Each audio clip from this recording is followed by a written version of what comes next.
Hi everyone, welcome back to the another episode on studying abroad in Europe. Today I'm your host and my name is Anjali, and today we have a very special guest, Miss Shubda Shri, Destination Manager of Europe. Welcome ma'am.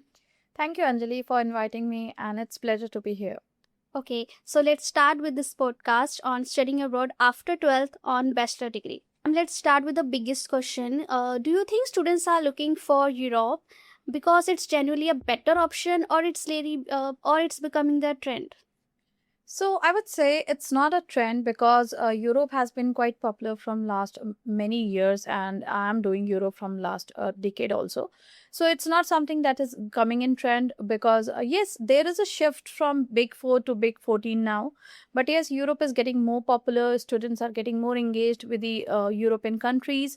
But when we say Europe is getting popular, that's not a correct, I would say, because Europe has always been very popular. But I would say the key decision maker in Europe that you have to choose the right country, right course options for you according to your dreams. Okay, ma'am, I have noticed many students just pass out from 12th and they're planning for studying abroad before their result is going out. So please tell me, is it a really a smart move? Yes, I would say because the student will have ample amount of time to do the research of the university. But before starting their study abroad journey, students should have done a lot of research, what they wanted to do, what are their career plans. Because I have seen the students are coming with that, ma'am, I wanted to go for Europe, but they don't even know that what they want to be, what they're looking forward. Because Europe is not a small country; it's a big continent, and there are a lot of countries out there in Europe. If I would say the popular countries also, there are 10 to 15 popular countries are there in Europe, and literally student has to do the research from their side as well, that what is their career plans. According to that, we can suggest them the countries and the affordable options as well. So key factor for deciding the countries is definitely the budget, the course options they wanted to choose for, and definitely their career path. So because every country have their different specialization for the subjects. Okay, and I have noticed many students are choosing their country first and after the course later. So do you think it's a good approach or it's a wrong approach? So I would not say this is a wrong approach or a good approach. Basically, if the student wants to go for a particular career path or they want you to apply for a particular course, the major thing that the student has to focus that which country offers that course, because every country will have the different teaching style, every country have their different strengths. Because if you talk about Germany is quite popular for engineering and IT courses. If we talk about Ireland has been hub for they are known for the Silicon City of Europe. So similarly, if we go for the Netherlands is known for hospitality related courses. So that is something, before choosing any particular country, you have to decide that which country offers the best courses in that particular area. And then accordingly, a student has to choose the countries. And the one more major factor which I wanted to discuss, that is the budget, because Europe has both the affordable options as well and the expensive options. So before going towards the affordable and expensive options, you should decide your budget first, and then you can go for the courses, because every country has all the courses available right now. Even if you talk about the bachelors or the masters, every country offers almost all the courses. It's not about the Netherlands is not offering nursing courses, and Netherlands is not offering the computer science courses. Yes, it does. But the major thing is that the student has to first decide the budget and then the courses they wanted to opt for, and accordingly the country would be definitely decided according to the student budget and the plans. Okay, ma'am, let's discuss about the countries. So, which European countries are getting most attention from the Indian students in 2027? Okay, that's a great question, I would say, Anjali, because Europe is not a single education system. Every countries have their different lifestyle, different curriculum, different education pattern, and every countries has their different advantage. Cost of living is different, cost of education is different. So when we say in total, every country has their advantage and disadvantages. So if you talk about the popular countries that are there in Europe, I would say Ireland, which is also known as Silicon Valley of Europe after US, right? Previously, US was the Silicon Valley, right? But now Ireland is coming up, and it's quite popular for the IT related courses. Netherlands, Germany, France, Malta, and many more. Even if we talk about the countries, like smaller countries as well, Czech Republic is getting very popular, right? Italy is very getting very popular for the MBBS related courses. Public universities getting very popular. Germany has already been very popular for the public universities because of the free educations as well. So this is some universities, some countries which are quite popular for these coming intake. And there are some rumors as well that some countries are getting stricter. Like Finland has been changing a lot their entry requirements and their visa requirements as well. Sweden has been changing a lot. So yes, there are many countries, and if we talk about the affordable options as well, Latvia, Lithuania has been always been affordable options in Europe. So yes, Europe has everything for every people. So it's not about that medium class students or middle class student cannot go for European countries. They can also. So Europe has everything to offer to all the students. Okay, ma'am, if two students having the same budget, so you tell me how they can choose their country. Definitely, two students having the same budget, but might be they have the different career paths, right? One wanted to go for management related courses, one wanted to go for nursing related courses, right? So that depends upon the student career goals, that what they want to be and what lifestyle they're looking forward, right? If the student some like same background, but one wanted to have a English country vibe in Europe and one wanted to have an ancient Europe vibe, so definitely that depends upon the student lifestyle, budget, and their career plans as well, and the particular career options they are looking forward. Because Europe is something which can offer multiple vast course options for the student. So it's not about that the particular commerce background student cannot go for health related courses, like commerce student cannot go for engineering related courses. So Europe has everything for every student, but definitely it should be in a same path. If the commerce student wanted to go for management related field, that's quite good. If commerce student, I have seen some commerce student also wanted to opt for nursing, that's not a right options. If you are looking forward for nursing courses, you should choose a right course, which is you should have bio in your class 12th. Because I have seen some students get very rigid, ma'am, I would only go for management related courses, and they do not have maths. So Europe, some countries can also ask for mathematic requirements as well. So that is something we have to see the whole background of the student, what their career goals is there, what lifestyle they're looking forward, and what budget they have. So accordingly we can guide the student with the right course options and the right country. Okay, ma'am, let's move on.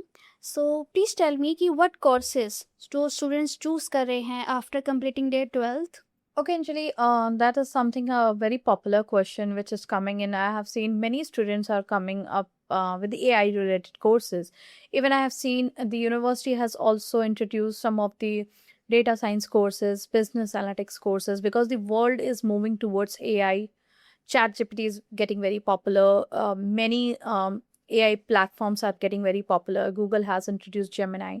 So yes, such courses are getting very popular, but we should not say that the uh, previous courses like computer science is not popular. Yes, computer science is equivalently very popular courses. Traditional courses are already there, like engineering fields, biotechnology.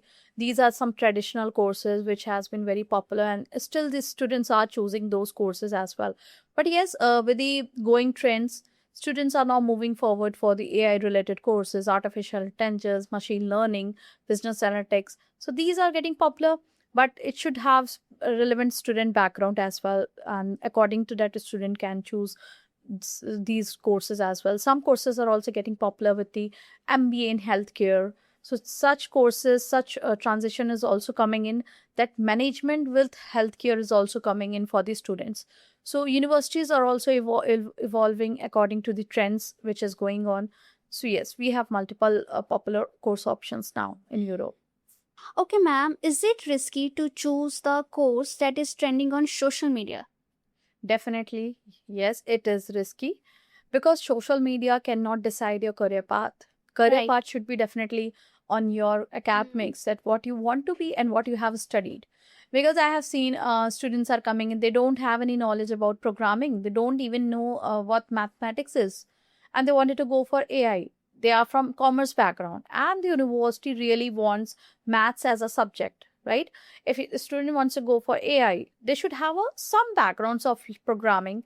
They should have a basic understanding with the computation permutation of mathematics. Stats is needed for the AI related courses, modeling related courses like machine learning courses.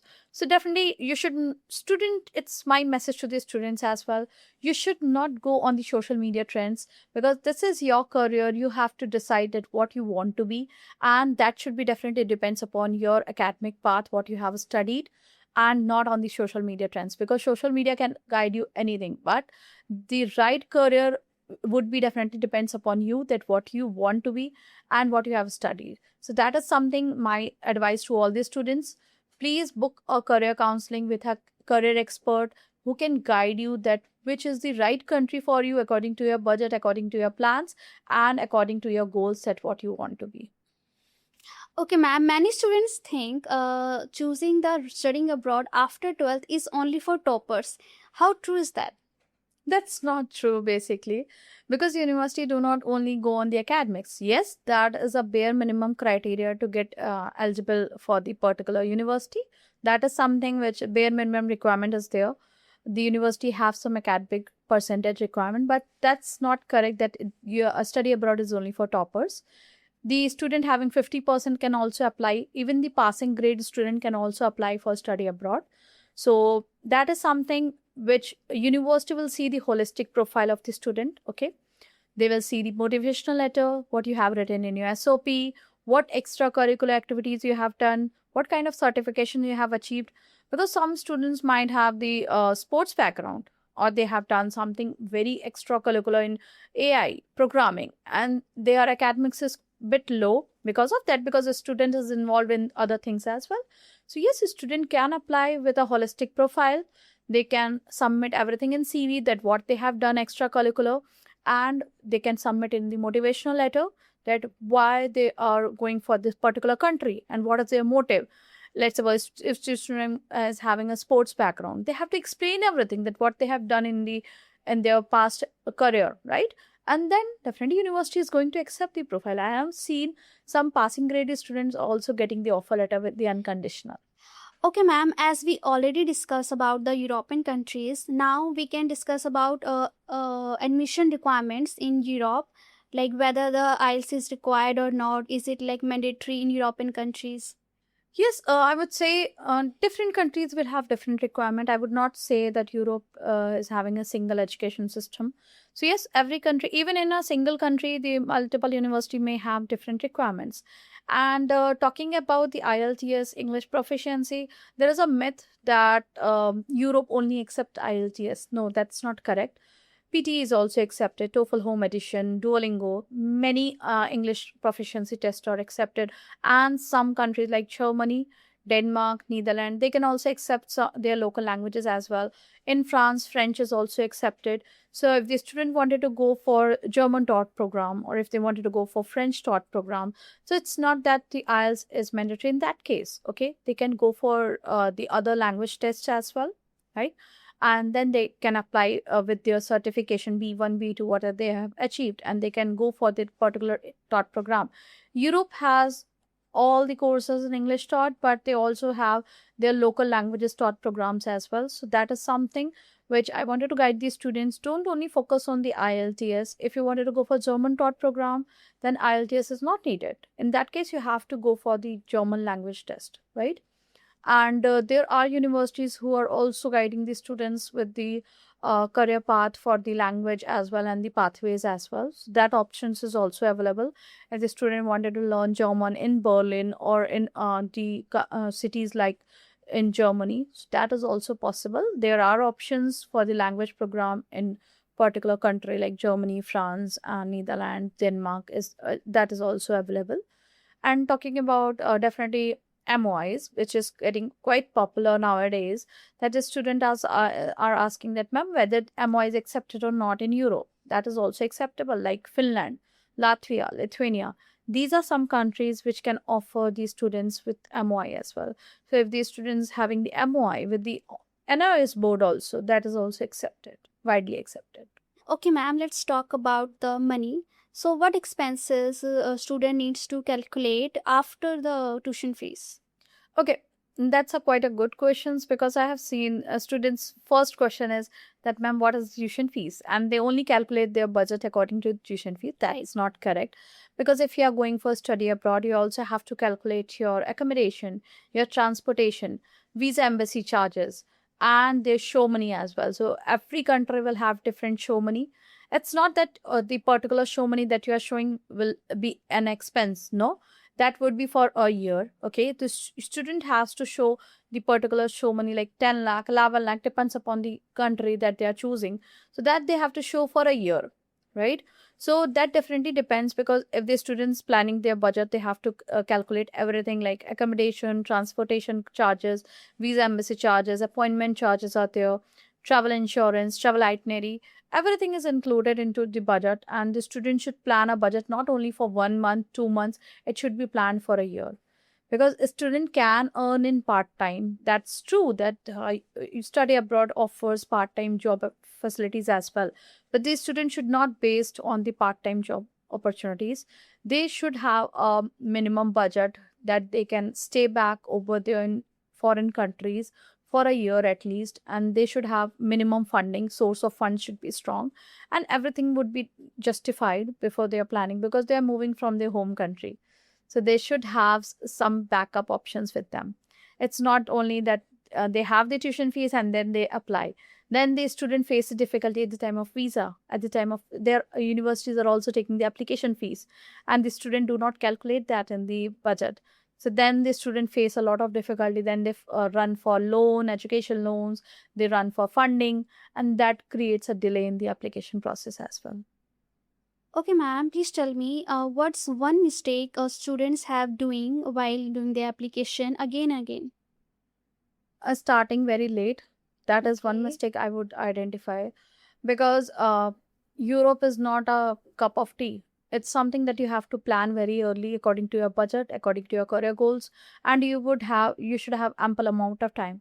If the student is planning for September 27, the entrance exams, the aptitude test for the particular countries in Europe has started in September 26 now. So if you're planning for September 27, you have to start very early, 1 year prior. That is my suggestion to all the students. It's not about that you will get the offer letter within a month. If you are sitting in July and you are planning for September 26, that is not a Europe. If you're targeting that, you should target other countries. But for Europe, you have to plan a year prior. And then that's my advice to all the students. Okay, students, thanks for listening, and we hope we covered all your queries on studying abroad journey. And thanks for tuning in, and like, share, and subscribe for more videos.